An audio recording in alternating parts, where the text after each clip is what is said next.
Put it in.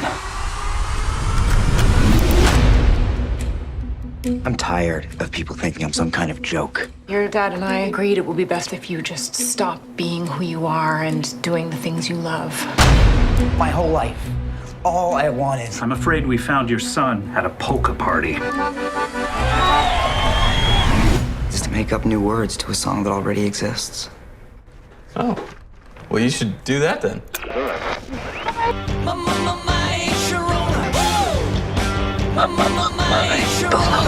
Ooh, my little hungry one, open up a package of my banana.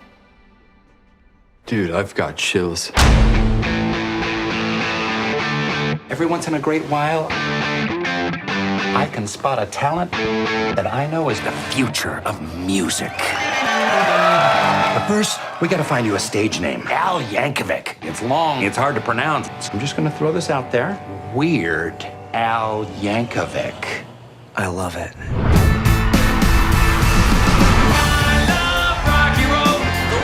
Weird Al has taken the world by storm. Do I know you? Madonna, I was wondering if you were going to do a parody of my song, Like a Virgin. I'm curious, is that song autobiographical? Yes. Except for the fact that I've had a lot of sex. Name me one creative genius that doesn't have a checkered past involving alcohol That's the medicine. and drugs. I think Madonna's a bad influence on you. What? No offense. I'm a train wreck. My parents wrote me off. I pushed away my band. You're all just a bunch of normals. I'm the weird one. You gotta take care of yourself. I saw in you something special. An artist with something to give to the world. In front of all the billions of people watching around the world right now, all I want to say is be as weird as you want to be. You will never find true happiness, so you can truly accept who you are. Thank you.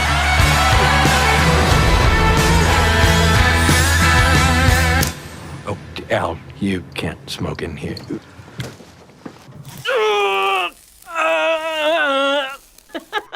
I totally deserve that.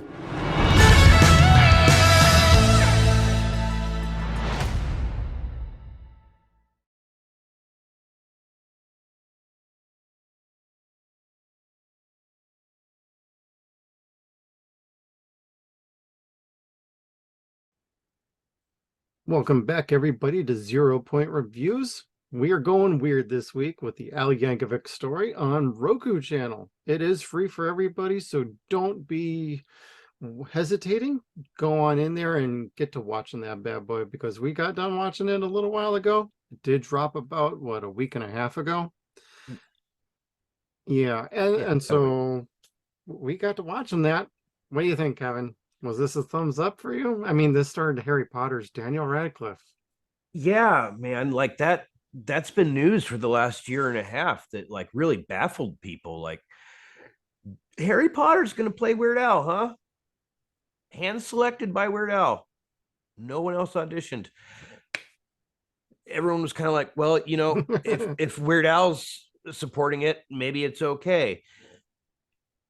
And after watching it for, say, maybe 5 minutes, you already know that Daniel Radcliffe is going to get an award for this movie.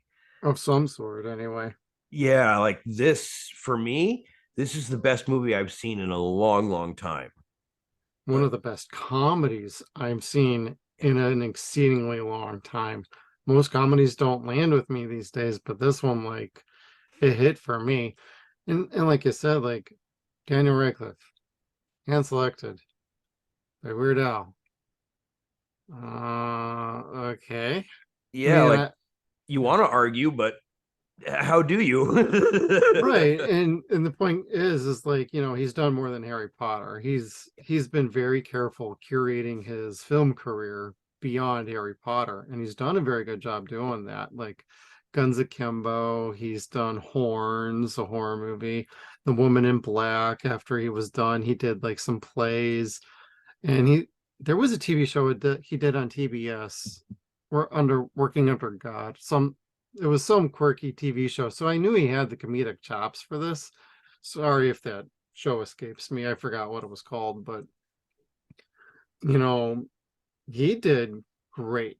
Like you said, within 5 minutes, you're forgetting, oh, he was Harry Potter. Okay, never mind. Fuck that. Yeah, there is no English accent. There's nothing polite about him. Like you really start to see Weird Al with through him, and it's neat, really Oh, neat. oh yeah, and it's even funnier when you see like the interviews they did on some of the late shows, and they both came out together and to hype up the movie, of course. And it's clear Al loves Daniel Radcliffe, and Daniel loves him too. But you hear the stark contrast in Daniel's accent because he's just talking his normal English accent, and then you start to wonder, really, he was Weird Al again? I did not hear that during the movie. So props to him for being able to nail an American accent. That's always really interesting to see with British actors or Oh French yeah. actors is like, can they get what we feel is normal talk, which is an accent to them? Um, it makes me feel bad and almost embarrassed that our dialect is an accent, but depending upon where you go in this country, like English changes so much. It almost devolves as you go down south towards Florida. Oh yeah, there's the different regions, and then there's what I call English and bad English. And I speak bad English very well. I don't know how to put a comma in my own my own sentences when I talk sometimes. Yeah, I talk like the Micro Machine guy. Lips get all fucking like pulled up because I'm getting dry mouth. Like spit in your mouth a little, get some lubrication. We could be worse. We could be those guys that just go through the like the when they're doing the auctions and they're going like, hey, bid number one, bid number two, bid number three, up $4, three, bid number five, and it just keeps on going around. It's like, wait, what's going on? We just started and we're already up to $400. What? Who's winning? Who's winning?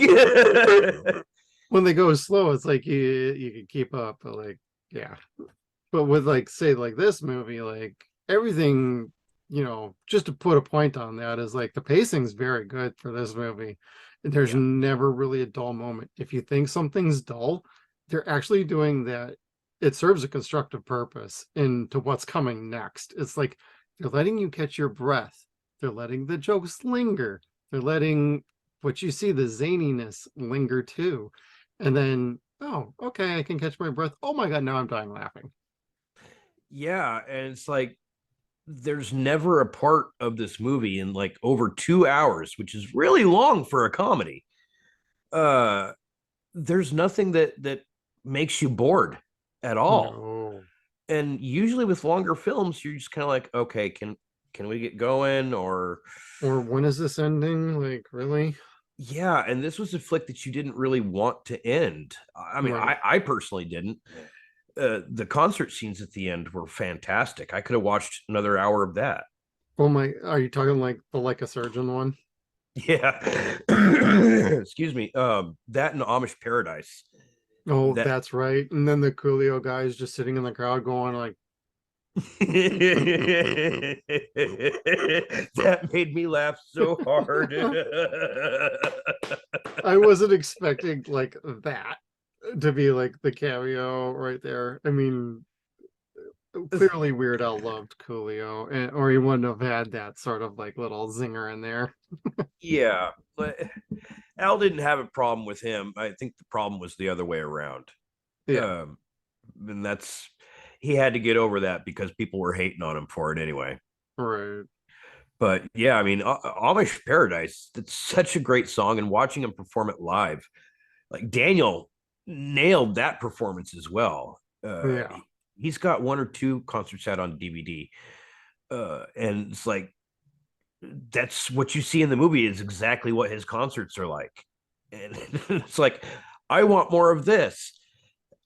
And I think you only got so much of that because this is a parody of Bohemian Rhapsody, Yeah, which a only little really bit. had the music at the very end. Yeah. Well, I So like how they constructed the movie. Like they built up to the musical career. Then once you got into the career, then they showed you a little bit more, and then they capped it off at the end. I almost felt like, they didn't have to jump so far to Amish Paradise because his career is so long. It's like yeah. you if there's one little nitpick, and this is just me being nitpicky for no good reason, is like you could have capped it off at the like a surgeon bit, and his breakup with Madonna and rescuing her from the cocaine and heroin and Pablo Escobar. You could have capped it just right off right after that. And then you could have had Weird 2 and then Weird 3. And then you could have gone through the different segments of his career because it felt like there was more story you could have told. But I understand that you had to you wanted to give at least one good experience with this. And if you could get more, you could always retcon stuff and make it work. Yeah. This was just a lot of fun. Everything was so authentic in this, like the product placement for Raisin Bran and other products like that was exactly the way it looked in the 1980s. Yeah. I was like, oh no shit, it's got the sun with the 2 scoops. But this was just great. I didn't realize until the day that we watched it that it was a parody and not his actual life story. Oh, I felt like it was a biopic for a good part. I'm like, oh, or at least a funny one. I'm like, okay, okay. And then once we got to Michael Jackson, I'm like, oh, this is not just a biopic. This is a parody biopic. I mean, of course, there's nuggets of truth in here and there, but once it got up to that point, things definitely went off the rails to more of the parody, like Walk Hard, the Dewey Cox story. Oh, I didn't actually see that one. Well, that was not bad, but this did that form of movie better. Okay, fair enough. Fair enough. Yeah, because it was maybe an hour before I watched it where I was kind of like, okay, so how different is this going to be? And like right at the very beginning, his dad being a factory worker, I was like, okay, it's that much different. Yeah.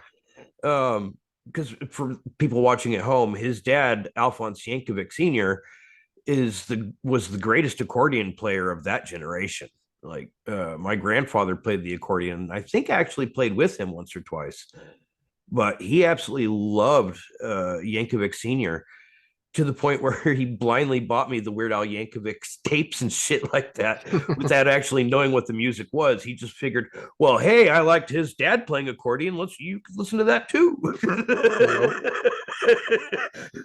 My grandpa felt like a right ass. But no, I mean, I didn't think any way that I was going to dislike this movie, and I'm glad it was made. I love everyone that was in it. Like there's more cameos than you could fucking count. Oh, that whole pool scene was just littered with cameos galore. Oh my god! You had some of the guys from This Lonely Island in there too. One was doing the Pee Wee Herman. Andy Samberg. Was that Andy Samberg? All right, that I didn't. I guess he does a really good Pee Wee Herman impersonation. He did.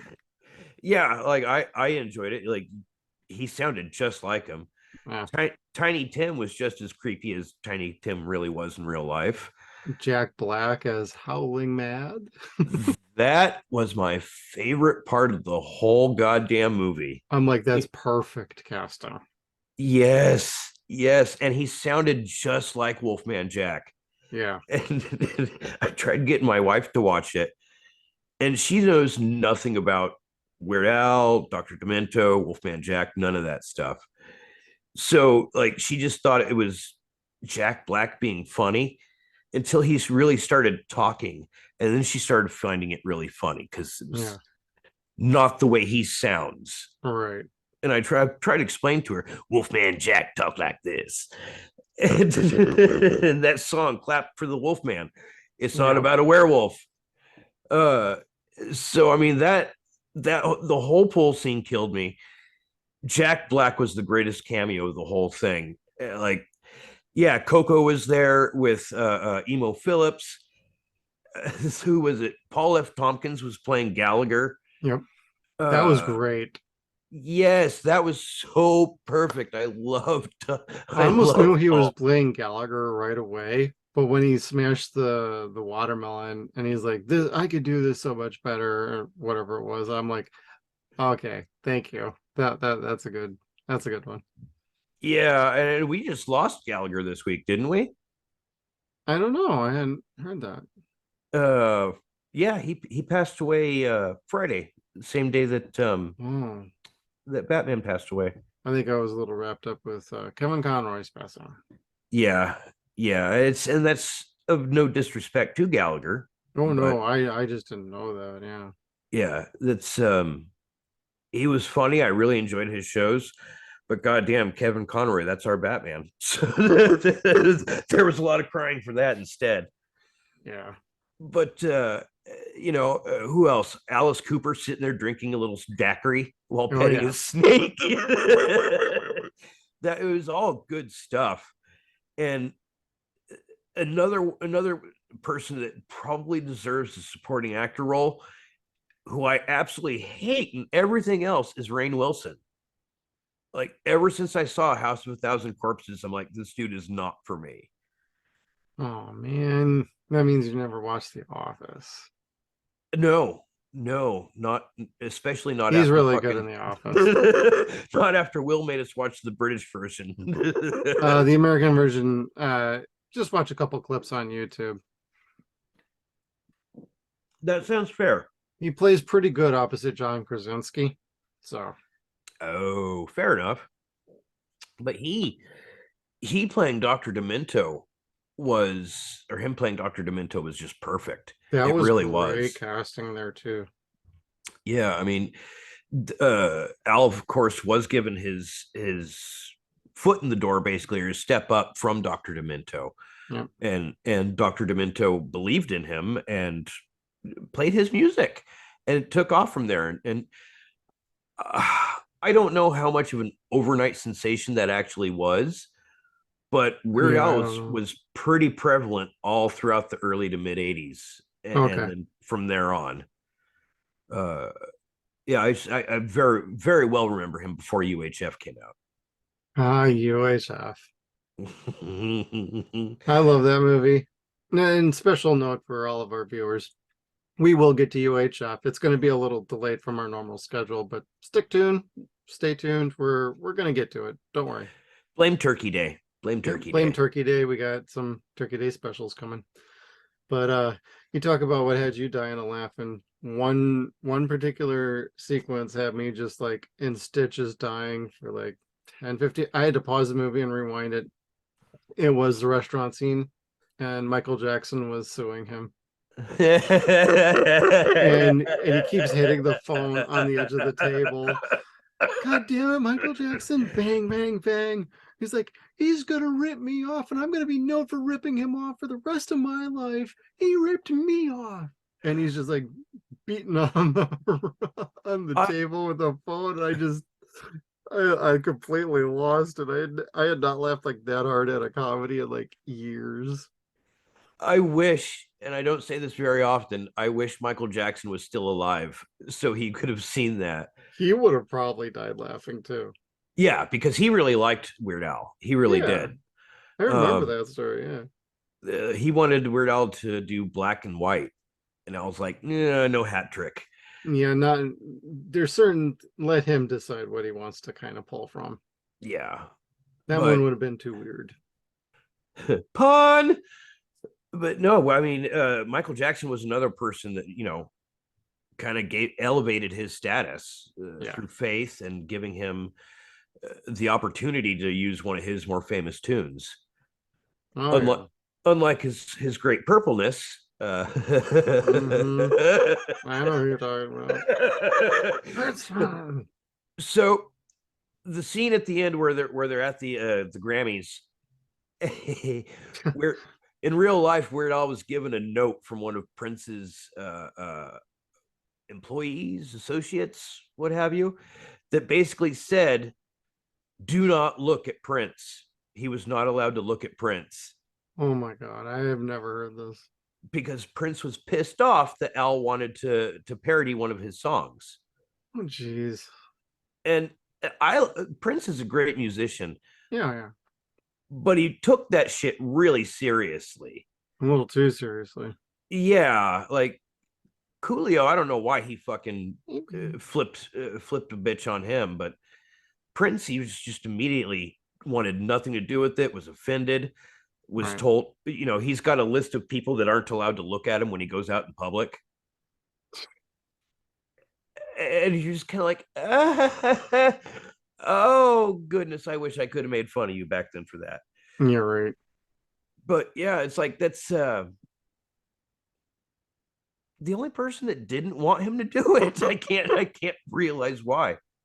Well, yeah, it's like Madonna they were pretty good friends, and she did not mind him doing what he did with some of her songs. No, and in all fairness, that did elevate her status too. Well, yeah, like he said, the Weird Al bump, it is an actual thing that happened. Yeah. He said that in some of the interviews promoting this movie. He's like, that's one of those things of, yes, it really did happen. It literally doubled sales for some of the artists' albums, and it made them money too. It's like people hear my version, then they want to hear the original version.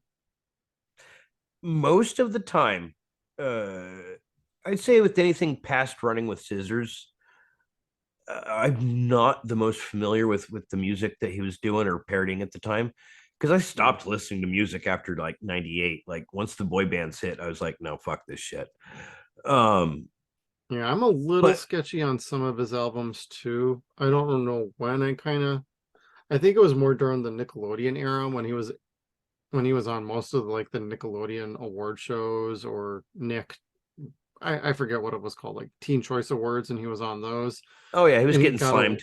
He was getting a little bit away from the more like the white and nerdies, but then he came back around that time and did like the white and nerdies and all the other ones that he was doing from that point forward. It's like, he understand the need to evolve, but at some point I think I fell off somewhere in between, but I came back around.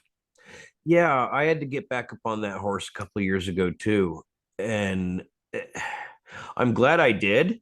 But what I'm finding, the older I get and the more of the newer tunes that he's done, I like his version far better than a lot of the songs that he's parodying. Yeah, like "Party in the CIA." Yeah, no desire to listen to Miley Cyrus whatsoever, but I'll listen to Weird Al sing that same song all day long. Yep. It's just, and what is it, the Lady Gaga polka that they did? What was the title of that one? Oh, I don't know, but it was a really good, his polka melodies, or not melodies, what's the word, medley. His polka medleys are they're the shit. You don't even have to like polka, and they're just awesome. He's got some other good original songs throughout the years. I'll always think of like The Night Santa Went Crazy. But yes, that, even though the words have changed, if you listen to the newer versions, he's fixed a couple things to make them a little more PG-ish. But I still have the original versions, so this is why you buy physical media, people.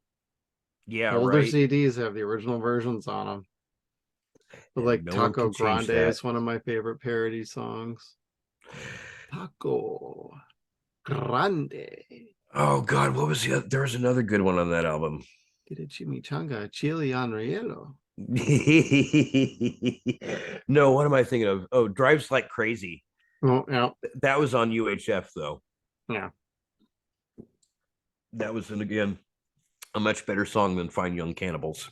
Right.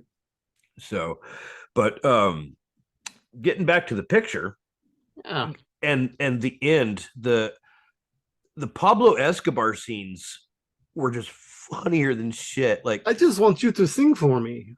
Right? Like, when was the last time you fucking thought about Pablo Escobar? Madonna's like, oh, I could sing. And she's like, no, not you. Him. No one wants her to sing. Kind of like today. Just keep it. Zip. Yeah, just play your old songs from before Ray of Light. Play Or the up greatest into, hits, lady. but no, like the action scene that they gave Daniel was dope as Oh, shit. Like if you it, say the diner scene, that's actually way doper than the Pablo scene where he shot everybody up. That was his yeah, Rambo sequence.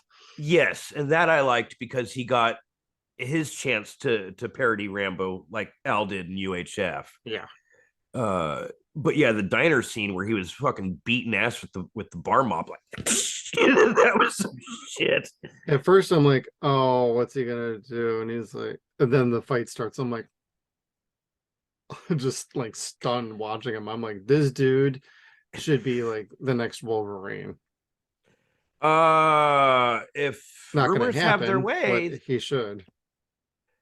there is a strong rumor circulating that, but I don't know that it's going to happen.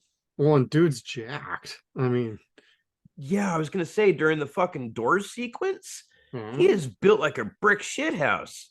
Yeah.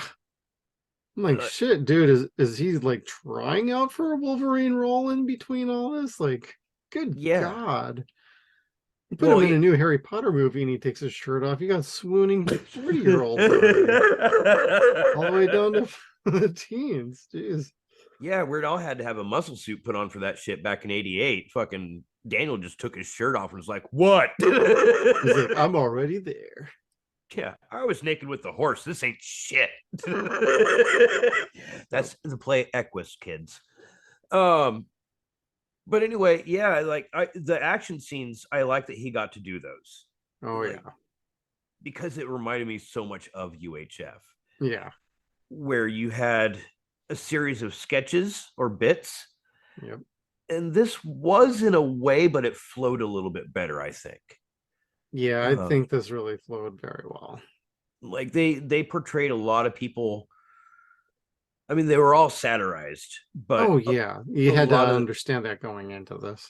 yeah, like Madonna and Oprah were both very well represented in this movie. Yeah. Like they exploited everyone they could for ratings and sales, which Oprah is still doing today. But anyway, Look what's under your seat. it's Madonna's fake ass. Oh, But you gotta God. pay taxes on it. Oops. I'm sorry. I have one of those like morbid curiosity things. Like you know how people like to look at train wrecks and shit. Oh, yeah. I love the internet news, and if I see Madonna on there and a new picture of like her Instagram videos and some other form of body transformation, for lack of a better term, I can't look away. I can't look away. Like I keep trying to find Madonna underneath all that plastic. Like, honey, I miss you. Where are you? You were great in the 80s. I grew up crushing on her as a kid. Oh, yeah. Yeah. Who didn't? That's around our age group. That's true. Like anybody that says elsewhere is lying through their fucking teeth. It's like, she was stunning. Yes, and she was stunning. Her music was good, and she she was promiscuous, very loose with herself, Like a virgin. Yes. How did Dana Carvey put it? Named for the mother of our Lord, but she doesn't quite fit up to the standards, does she? Well, I'll say this, the actress that got to play her, perfect.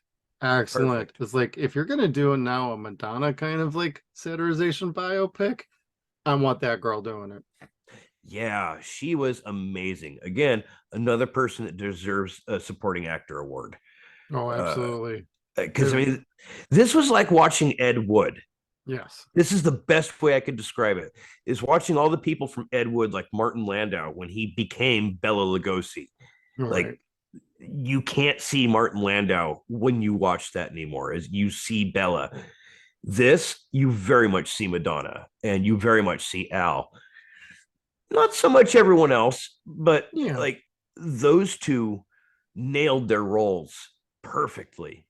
And Oh yeah. like, I can't applaud enough. From what I understand, this flick is not eligible for an Oscar because it didn't play for a solid week in a theater. Any theater. Yeah. I mean, there was like it was screened. I think there might have been a premiere, but it was like a one night only sort of deal. They did two of them, one in Colorado that a friend of mine went to, and another one in LA that Patton was at, Patton and Jonah. I heard another couple other people that I know of went to the LA one. Yeah. Yeah. And so it's like everyone's kind of really pissed about that.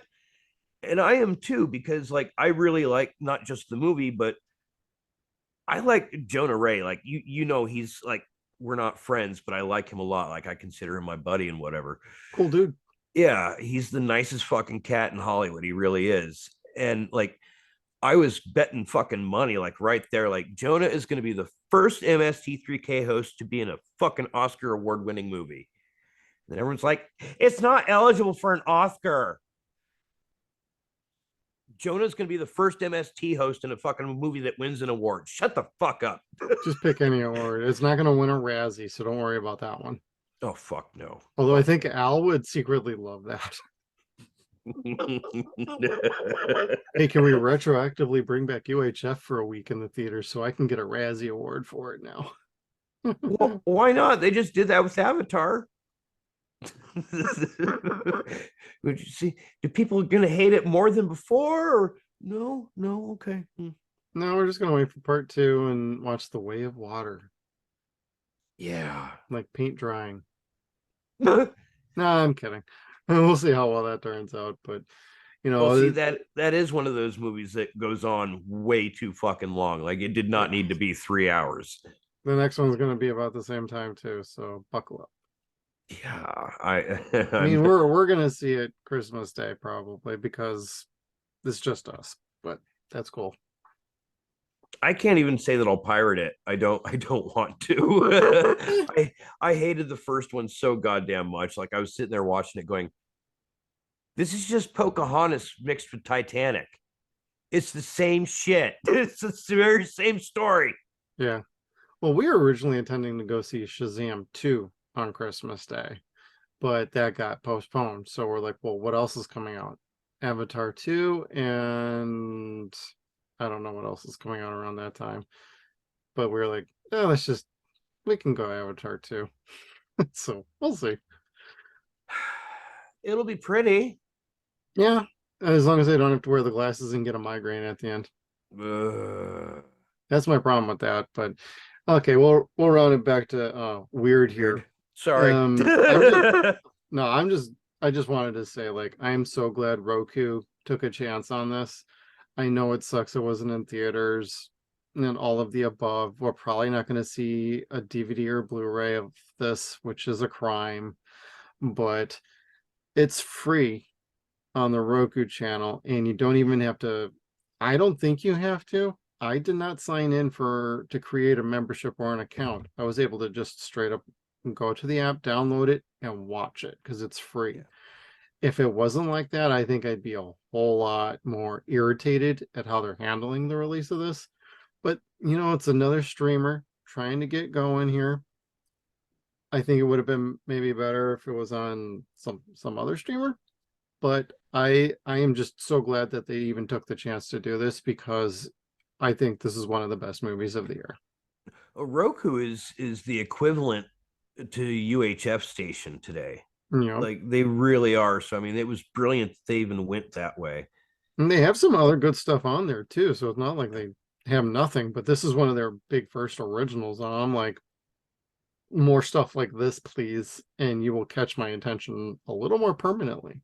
Yeah. And like when you look at movies made for Netflix, I'd say maybe, roughly 99 to 100% of the time they're crap. This was I like really a couple of them. This was a really good flick. And yeah, it's heartbreaking that it won't get a physical release. Like the soundtrack is digital only, I believe. Yeah. Which the soundtrack is all new recordings. Like they were all redone. Oh, it is? Okay. Well, that makes sense. Yeah, so uh if you have the original songs or you've been listening to Weird Al for so long, you could tell this is him now as opposed to his younger voice. Okay, Um, that makes sense. yeah, it is all still good, and of course, it has the score on the soundtrack as well, which was again really good. I'd be interested if any of these like places like, what is it called, Sacred Bones or La La Land Records, that might try to acquire the rights to put out a release for like the soundtrack on like a CD, or the score, put it on a CD, or even a limited edition vinyl for like Are those the 100 people that items. did Freddy's Dead or Freddy's Nightmares? I think so. I'm not positive. I was gonna say yeah, because somebody just put out a vinyl of that show's music. I was like, I would not be really? surprised. There That, was enough to yeah. make a record? Hey, they've been putting out some of the old scores for like the old Halloween movies and things like that, like Big Trouble Little China, They Live, all sorts of fun things. Oh, Carpenter music. I love it. Um, Me too. but it's funny. For I'd say the last 3 years, my Spotify, when it does the end of the year review, Weird Al's always in the top two. It's always like Weird Al, Oingo Boingo, Pink Floyd, and then whatever the fuck else I've been listening to.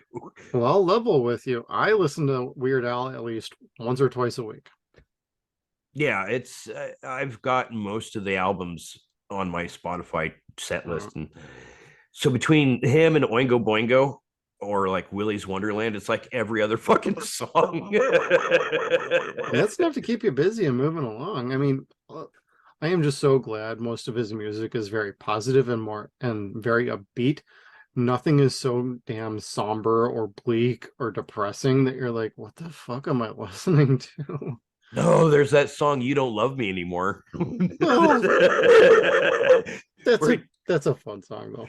talks about his wife giving it to the whole hockey team. Well, I know you could say like even the night that Santa went crazy is a little like on the darker side, but it's comedy. Like there's so many different flavors of comedy, and that's what he does. There's so many different flavors of music.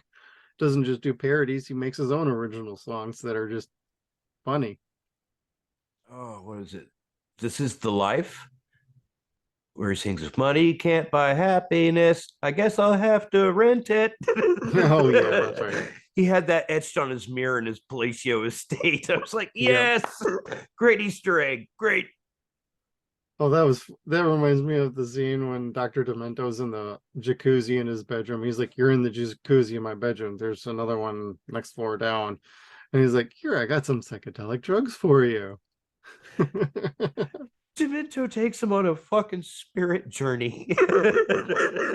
But Rainn Wilson was actually making me cry, like get weepy at the end, where he's saying, I didn't have any kids of my own. Can I wanna adopt you as adopt my you. son? Yeah. And it's like, oh, that was so beautiful. And then I just made up with my dad, like we're all We just started good. talking again. We're good. And you just see the The awkward sadness. yeah, that was well done. It was so fucked up. Yeah. And then his parents watch you get fucking blasted on stage. Yep. Jesus, Like that was great. this movie was so good. Like again, just like Jeff said, if you haven't seen this, it takes almost no effort to find Roku in your apps store and download it, and it's at the very top of the app. Like you can't miss it. You don't Yeah, have they to are pimping this out big time. yeah. Still cross my fingers for that physical release. Again, Oh, probably they do it. I'm buying. yeah, And I I'll would buy even it one throw way one or up the as a other. giveaway too. So Yeah. Again, even if they just had it on digital, like on Amazon or something like that, I'd buy the digital version just to watch it whenever and wherever I am. when you think Roku might be opposed to like making money off of something by not doing something like that. So we'll have to see how they handle things. it could be more cost efficient to not put it on DVD, like gambling how many people actually. Well, We'll DVD go would out be and buy it. cheaper. That's almost as bare basic as you could do, is just at least DVD. Blu-ray costs a little bit more. 4K cost is the double the cost of what it takes to make a Blu-ray. Oh, no shit. So say it takes $2 to make a DVD. Well, Blu-ray costs probably about 4 or 5. 4K costs at least 10. Wow. By comparison, that's why DVD still outsells Blu-ray and 4K discs, even combined together. Although that disparity is starting to come back around though and even out, but still taking time. DVD still sells more than anything. As long as the special features are there, I'm usually pretty okay with it. I would be okay if they even put this damn thing on VHS tape. Yeah, that would be fun too. Even just for the novelty of it, of having that. What was it? They did that with Reptilicus, didn't they? The Mystery Science, the first I think episode so. of season 11. Yeah, they put it on VHS, and there are some Misties that actually still have VCRs, and they're like, "Look, check it out!" And they, have a picture of their tube TV with the VCR. And I was like, "Oh God, I miss the '80s. Oh, don't we all?" I miss cocaine, jelly beans, and everything else, and communism." There was some good things, but hey, we had Weird, the Al Yankovic Story on Roku. Thank you, Kevin, for joining me. Are we going to give this both 2 thumbs up here, or what are we talking here? This is the best picture of the year. Yep. Best picture of the year. 2 thumbs up. Good time. Good fun. Daniel Radcliffe nails it. Even Weird Al in his cameo as Tony, the record exec, was brilliant as well. But hey, thank you for tuning in. We're going to go ahead and we'll see you next time. Make sure you check us out on all of our social media platforms. We got Facebook, Twitter. We are at Suns and Shadows. We're also on Instagram at Suns and Shadows Cast. We are at sunsandshadows.com. Thank you again, everybody, and we'll see you down the road.